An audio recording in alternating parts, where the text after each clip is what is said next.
Hi everyone, welcome back to another video. In today's video, I'm going to be rereading the 6th and 7th Harry Potter books. I just went to Universal Orlando.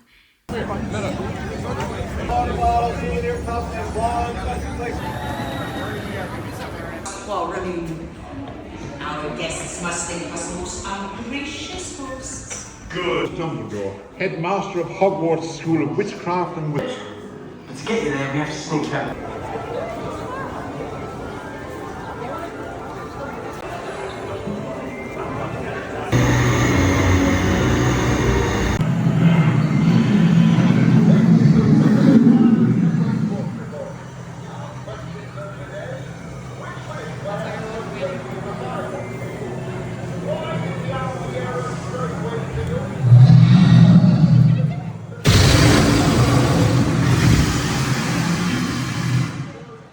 Thank you, Minnie.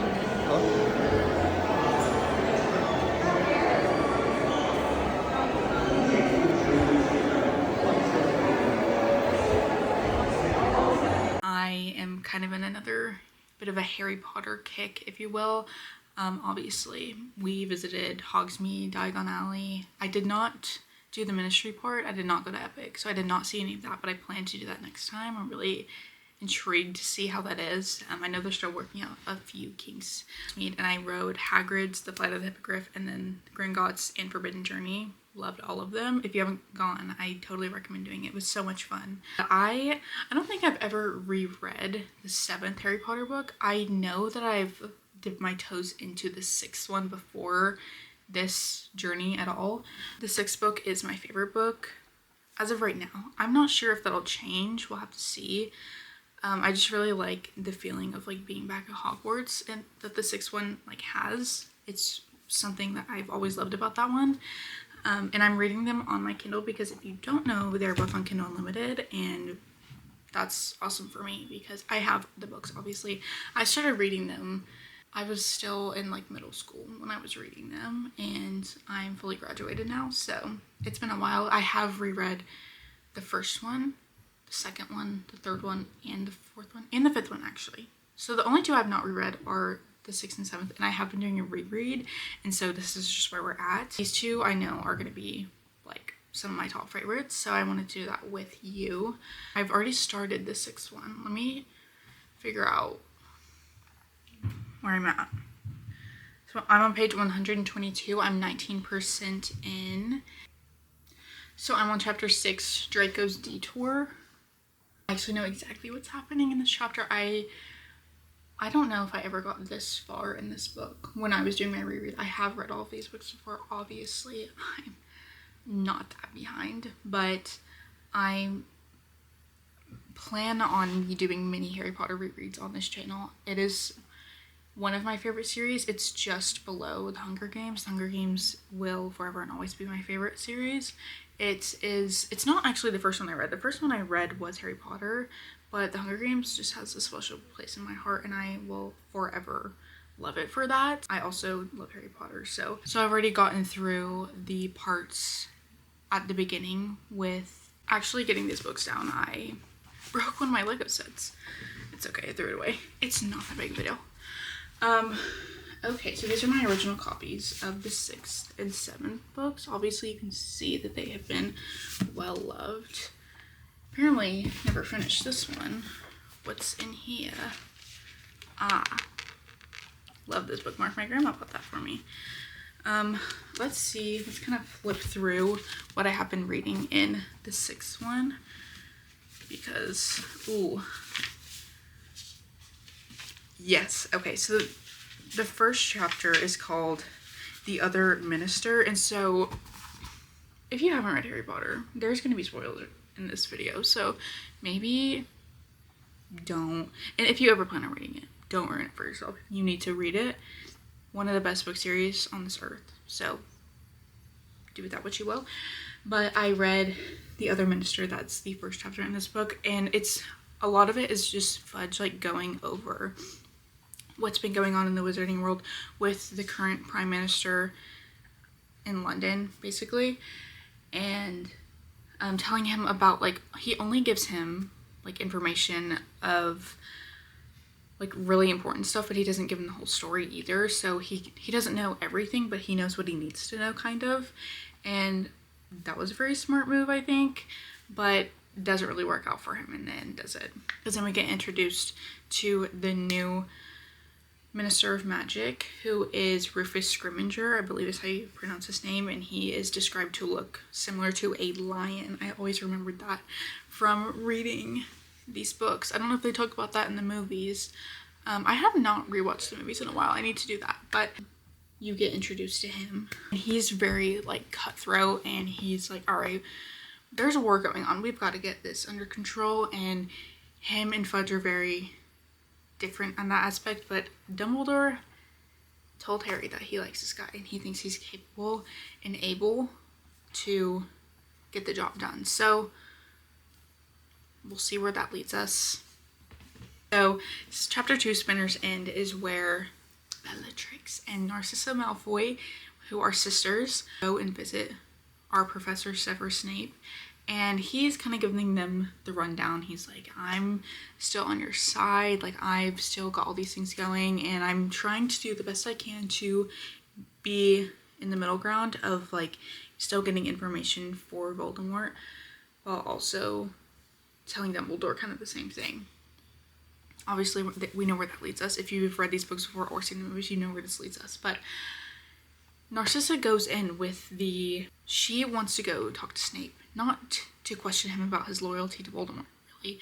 She wants to make sure that her son is protected, Draco, from Voldemort and his schemes, because there's a plan for Draco, and we don't know about what this plan is yet, but there's a plan for him to do something, and Narcissa does not want him to do this. She thinks it is a bad decision, and she thinks that he's not ready. Mind you, he's 16 years old, so he's not ready. Also, it's Draco. He has never had to work a day in his life. He's never had to deal with hard things, really, other than the fact that his family is who they are. And now he is being put up in front of Voldemort for these plans, and this is the hardest thing he's having to challenge, he's having to overcome. Narcissa is like begging Snape to try to get him out of this, to try and plead her case to Voldemort, to try to kind of be like a middleman in this scenario. And Snape was like, I cannot help you. Like, there's literally nothing I can do for this. Like, I am where I am because I don't question things, and like I just do what I'm told and things like that. But Snape does have a very good pull with Voldemort. Narcissa is trying to convince him to side with her and help Draco, and in the end they do a unbreakable vow. So an unbreakable vow in Harry Potter is a powerful binding magical contract that forces a witch or wizard to uphold a promise with violation resulting in instant death. Performed by joining right hands sealed by a third-party bonder with jets of fire, it is considered the most binding oath in the wizarding world. And so Bellatrix is there, and she is the bonder, and it's the vow that Snape will do whatever he can to protect Draco in this next school year, because Narcissa will not be there at school to provide any protection for him, but Snape will. So that's kind of what this whole thing is about. And so we move on to chapter 3, page 38. Okay, so chapter 3 is called Will and Won't. And this is when we get to Harry's perspective, being at the Dursleys, and it's same old. They're not really talking to him, and he's kind of been confined to his room. He obviously has Hedwig, but he gets a letter from Dumbledore, and he's basically saying, coming to pick you up, we got business, and I need you to come with me. And he doesn't actually tell the Dursleys about this, but Dumbledore literally ends up coming, and he's like, I know y'all have been expecting me, and they're like, Harry actually didn't tell us. But they don't really say anything because it's like them, they're scared of Albus Dumbledore, obviously. But him and Dumbledore actually kind of lays into the Dursleys. He's like, you guys never took care of him, like you had one job, and it is what it is, but we will never forget this. And Loki kind of scary from Dumbledore, not gonna lie. Dumbledore kind of takes Harry and they apparate, and Harry's never apparated before because he's not of age yet to apparate. You have to be of a certain age to apparate, and you have to go through testing and stuff. And he's not yet done that, so he just holds on to Dumbledore, and they go and meet. This is where chapter 4 is. Horace Slughorn. He was a teacher at Hogwarts, and he doesn't teach anymore, but he is kind of on the run. He doesn't want to be found, and he is just trying to get away. So he like stages an attack from Dementors, and Dumbledore's like, you obviously did not have this all figured out because there's no Dark Mark sign above the house. So obviously the Death Eaters were not here. So they just kind of chatted out, and Dumbledore brings Harry there because he's like, I'm not going to be the one able to convince him that we need him. Obviously they need a new teacher after Umbridge, and they're kind of switching around positions, obviously, if you know how the story goes. But Harry thinks that he's going to be the new Defense Against the Dark Arts teacher, but he's actually going to be the potions teacher, and Snape is getting moved. Dumbledore tells Harry that Horace Slughorn really just wants, like, he likes to be gathered around people that are of some sort of nobility, or they have something going for them. Like, he wants to be a part of conversations and of like making decisions and things, but he is not somebody that can do that all by himself. So he goes through other people, and so he has like the Slug Club of where he gets like these kids that are from like different places, like their parents are like really important in the world, or they themselves are really important, like obviously. So Dumbledore took Harry to be like, this is the boy who lived, this is the chosen one, come back to Hogwarts to teach, you can know this kid. Harry convinces him to come back to school, and Harry's like, I really didn't do anything, and Dumbledore's like, you kind of did a lot more than you thought, so thank God for him. Chapter 5 is In Excess of Phlegm, I think that's how you say that. That's what Jenny, Ron's sister Jenny, calls Fleur Delacour. I could totally be saying that wrong, I'm not sure. And we just kind of are going back to the Weasleys, and Dumbledore drops Harry off, and he kind of tells him, he's like, this is what's going on in the world, this is how you need to stay protected, and this is like what's been going on in the Wizarding world since you've not been here. And he's going over a lot of the stuff with him, but then he leaves, takes him to the Burrow, and so Harry's reunited with all the Weasleys and Hermione, and Harry's trying to get them caught up enough, but he doesn't want them to know everything, and Dumbledore points this out to him. He says that you need to let your friends know, they will be there to help you. Obviously Hermione needs to know everything because she's the one that's figuring everything out, and Ron's a protector, but Harry's like, I don't want them to know everything because they're gonna be in danger just like me. But Dumbledore doesn't see it that way, and neither does anybody else. So he's trying to fill them in as much as he can, as much as he wants to, really. And they end up playing like a round of like Quidditch and just doing the things that they do at the Burrow. And then at the beginning of 6 is called Draco's Detour, and we are going to Diagon Alley, and they have to take a limo type situation for Harry's protection. All the Weasleys are super excited about it, but it is for Harry because he is like to be the like protected above everyone else. Obviously, he's the boy who lived, the chosen one. So we're going through Diagon Alley, and we're going to the different shops to like pick out things and everything. We have conversations with Draco, obviously. I actually highlighted something because I thought it was so funny. This is Draco talking. So Hermione, she actually got like punched in the eye with one of Friend George's like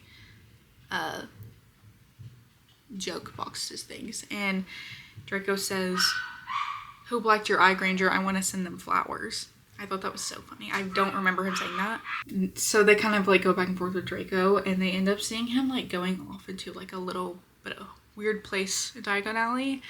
Mind you, I visited there, where he's going and where he has been. But I haven't gotten that far yet, so we will reconvene when I get a little bit closer. But Guys, I'm so excited to be back in this world. I have not been so excited to be here in a very long time. Again, I've read these books many times, but I've not read the 6th or the 7th one in a long time. So we're getting there, but got a lot of chapters to get through. So let's get to it.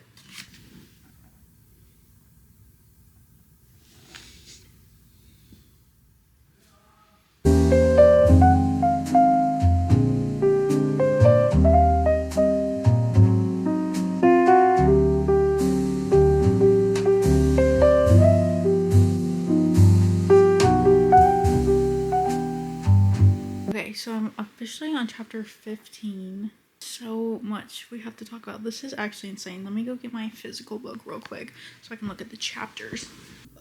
The things that have been standing out to me as I'm reading this are Dumbledore.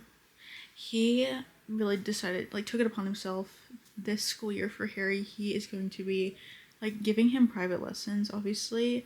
Like, and this is like a big like debate within like the Harry Potter community of us that just love this series and everything, of whether he waited too long or he didn't, like whether Dumbledore was a good guy or a bad guy. I think that this is my own opinion, obviously. I think that he did everything that he thought he could do at the time. I do think that if you're a kid, and Harry was so young, like at some point, like at what point is it like, all right, you're an adult now, like you're, like when he was there, like right when he got there, he was 11. Can you imagine finding all of this out when you're 11 and having to live with that? I could not. And so I think 16 was a great age. Obviously, they did it at a prime time, obviously. Dumbledore took it upon himself this year to teach Harry things about Voldemort that only Dumbledore knew. How many people knew him the way that Dumbledore did? And it was a bit jarring to find these things out, I think, for Harry, obviously. But we go through the Pensieve and we find out a lot about his family, the Gaunt family specifically, and about his mom, and about the family in general. One thing that Dumbledore kind of speaks about is how they're only allowed to marry in the family, and obviously that messes up a person's mind. It could be why the Slytherins, generally they're direct descendants of Salazar Slytherin, the Death Eater families, anybody that is in a family that comes from dark wizards, really, they're all crazy because they're participating in acts like these. So we learn about Voldemort's mom in that aspect and how she was treated in her home, who Voldemort's dad was and what their relationship was like, and also we get through to like how she passed and everything and where Tom Riddle ended up, and it's really sad, but it's also his like villain origin story. So we have to learn it and we have to debate whether this is childhood trauma or you should know better, you know? Harry has always wanted to be an Auror, and he just like realizes like he's not gonna be able to do that because he's not gonna be able to take potions because Snape was not gonna allow him in because of his grade. He just kind of like, he easily gave up on that, being an Auror. He's like, all right. But then when they realized that Slughorn was going to be the new potions teacher and not Snape, then he was able to take it.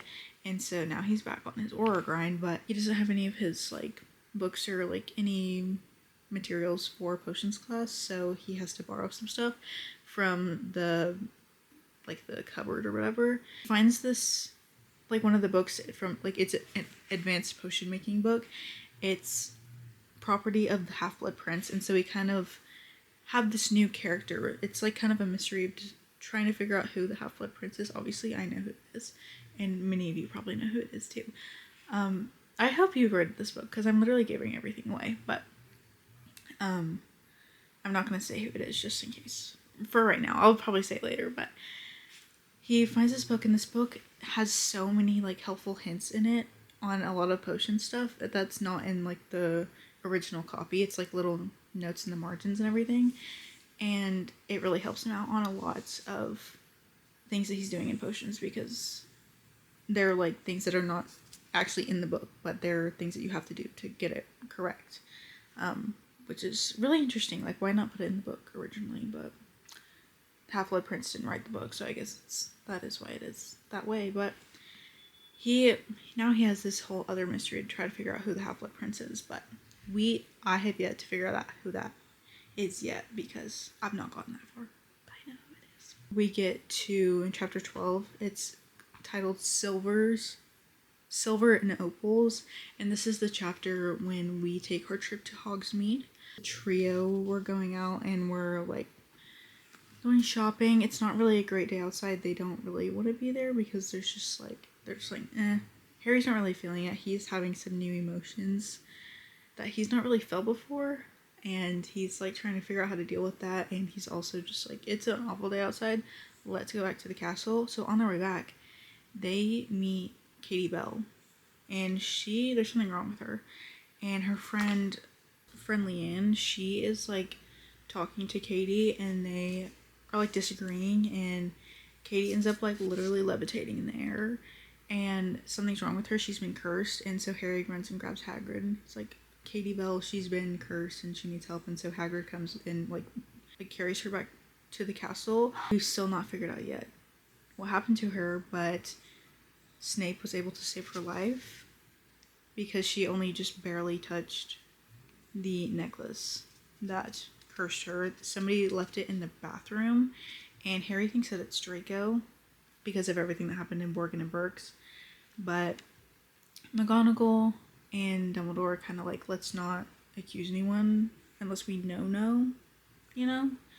And they don't know yet. So, and also like Ron and Hermione are kind of like, let's like, they're kind of following the same thing, and Harry does not like that.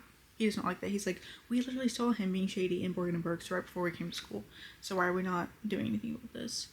But kind of gotta agree, I don't know.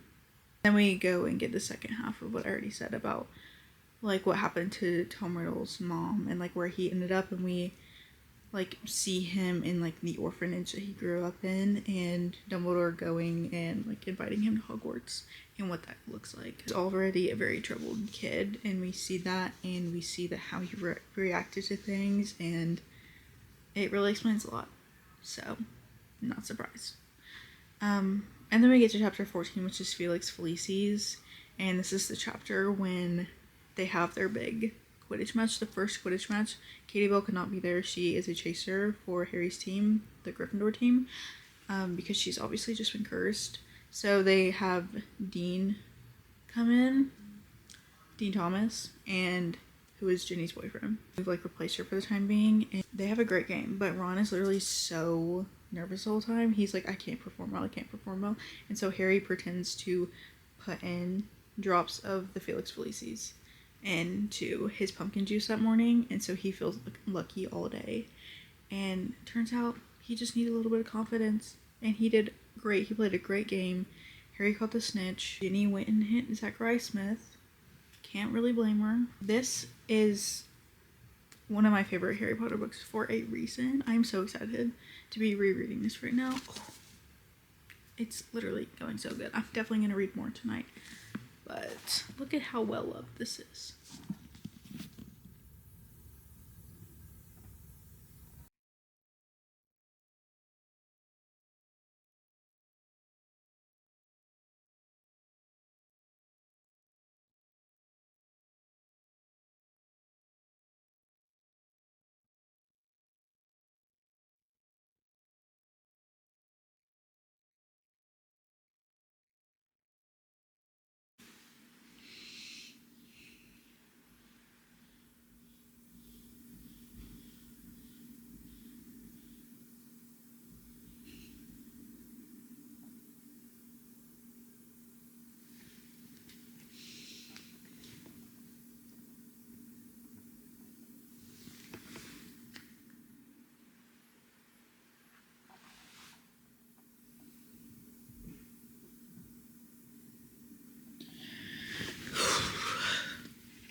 This is so difficult to get through.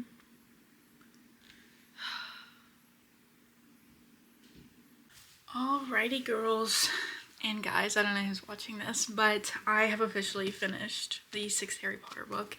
And again, this is a reread for me. This is not my first rodeo, but I have never read this book like this before. I took my time with it, and I'm so glad I did. There's so many stories in this book, just delving into what it was like for Tom Riddle and like his journey in becoming Voldemort. Obviously, it's not one that is great, but it is great.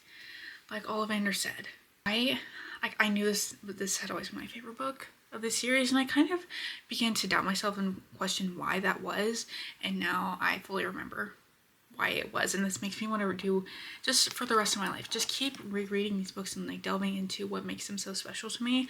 Obviously very nostalgic. It was absolutely incredible, very heart-wrenching at the end. If you don't know already, this is a huge spoiler, and I'm sure you already know. I've got to put on my glasses. Dumbledore dies, okay? And I already know that, another spoiler,